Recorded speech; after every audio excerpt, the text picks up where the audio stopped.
Hi, I'm Patrick, and on the screen is Masayo Maesawa, one of our teachers at Yoga Garden.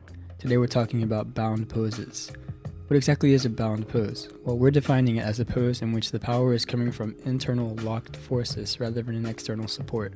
You can see this kind of thing in architecture or all the way down to your own DNA. Lots of things use this internal structure, but unfortunately, many people are put off bound poses because they think it's something like this, a twisted up pretzel-y contortion. In fact, bound poses are a very healthy and necessary part of your practice, and here's the reason why. You can imagine that your muscle fibers are something like this towel which Masayo is cleaning the studio with. You can see that after a few wipes, it's got some junk and nasty stuff accumulated on it. How would you get it out? Well, obviously, you put it in some water, grab it by both ends, and wring it out. The same thing is essentially happening in our bound poses. We're taking the pose and using force at the extremities of it, stretching out, releasing, and unlocking the parts in between. Kind of a detox. Just like you clean out your rag and refresh it, you can clean out your body. So enough talk, let's actually get to some poses. Probably the most recognizable bound pose is this one, cow face. As you breathe in, lift the arms up, and as you breathe out, bring the hands together and using the small finger muscles, pull the arms towards each other. This is going to release your shoulders, deltoids, and the sides of the back.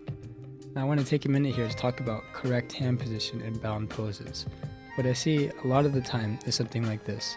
The student can barely get their fingers, so they kind of get a claw and a hook thing going on, and they're holding on by the skin of their teeth. This isn't really healthy for the finger muscles, and the pose doesn't feel that good. As much as possible, get a grip on all four fingers and pull collectively. If you're flexible, you can move down to a palm-on-palm or a wrist grip. And if you're not flexible, you can always use a strap. If you're going to use a strap, that's fine, but you need to make sure that you're still working deeper into the pose, working your hands down step by step along the strap. This is the only way you'll get better, and one day, say goodbye to the strap and move into the hand positions. Anytime you're doing a bound pose, you're not forcing it deeper. You're just using the hands or the foot for a little extra stability and that last 5% of pressure, which will really clean out the muscles. Up next is a pose that everybody loves to hate, bow pose. Most of the power in this pose is coming from your core and from your back muscles, but the arms provide that little bit of stability and, like I said before, that last 5% which will really give you the back bend. But what I want to talk about today is side bow, which I don't see so much. Now this is a great variation because you don't need so much power to maintain the pose.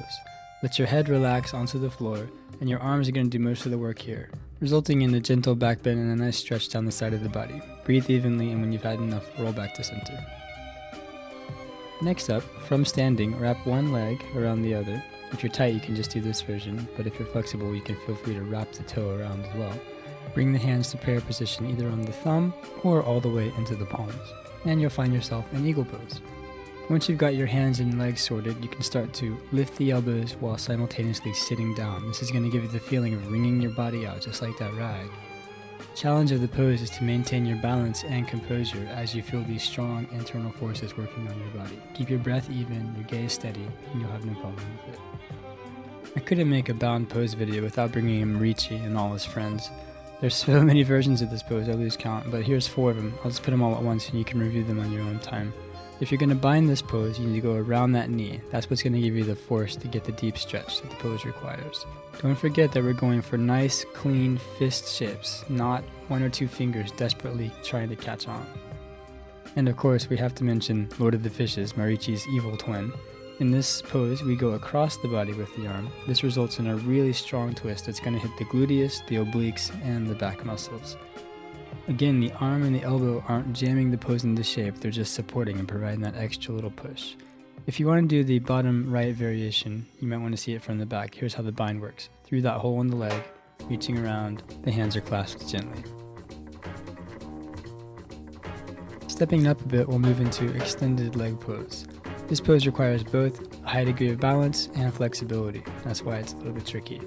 We don't want to see the hip getting too involved in this pose. Rather, the leg working independently of the hips is getting a deep stretch going all the way down the hamstrings. You can use a wide variety of grips, from this basic one to this classic catching the toe style, or for more power, catching all the way down on the heel.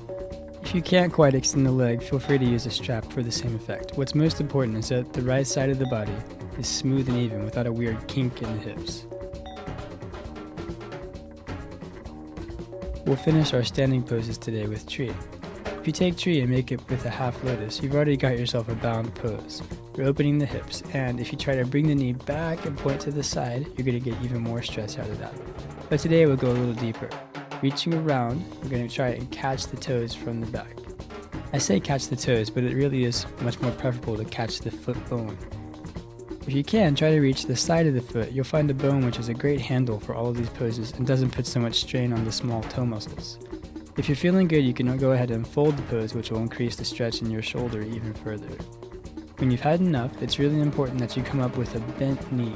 If you come out straight-legged, you're going to fall for sure. This variation will open the shoulders and the hips at the same time. It's a great pose. There are a whole host of asana that work on the knees, either by pulling, twisting, tweaking, or otherwise cajoling them into odd positions. These poses always look scary and kind of put Westerners off, but it's actually really important to keep your knees supple and healthy like that. What we'll show today is the most basic of these, which is frog pose. You can see that Masayo has reached around and pointed her elbows up, and she's actually using the triceps and the back muscles to push down. You can also see that she just self-corrected by keeping her knees parallel and not splitting them to the sides. This pose not only refreshes and replenishes the fluid under the kneecap, it's also really good for building arm strength. And we'll finish out these intermediate poses with tortoise pose. Just doing the regular version with the hands to the side is already a bind, but what Masayo is going to do is take it to the next level by reaching around and clasping the hands. Masayo has switched to a one-hand-on finger grip, which is okay, but it'd be even better if she could get all her fingers together and make that strong fist shape. If she wanted to take the pose deeper, she could straighten the legs and take the chest all the way down. A lot of people get frustrated and give up on tortoise pose, but I've found that I keep on coming back to it year after year.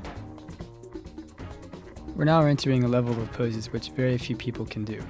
The nice thing about bound poses is they're pretty safe. If you can't do it, you can't do it, and you're not going to get yourself into trouble by trying something that's over your head. Still, these high-level bound poses are very beautiful to watch, and they've become some of the classics of the yoga canon. Right now, Masayo is demonstrating bound lotus. Lotus by itself is already a pretty deep binding pose, but by reaching around and catching that foot bone again, remember the handle, you can get a really strong chest opener at the same time. She works deeper into the bind by leaning forward and back, slowly inching her hands down deeper into the pose. Finally, when she's got a nice grip that she feels comfortable with, she opens the chest, leans back a bit, and looks up. To do this pose, you have to have both near perfect hip and shoulder flexibility, so it's open to very few of us. Following that is one-legged king pigeon, a pose which you've seen dozens of times on the covers of books and magazines.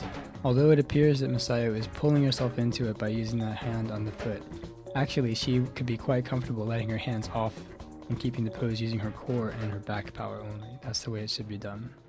And we'll finish off with what is the most awe-inspiring of the bound poses, in my opinion, king pigeon. From Thunderbolt, we're going to lean back, and almost as if we were doing wheel, place the hands next to the head. From here, we're going to walk the hands slowly up to the feet.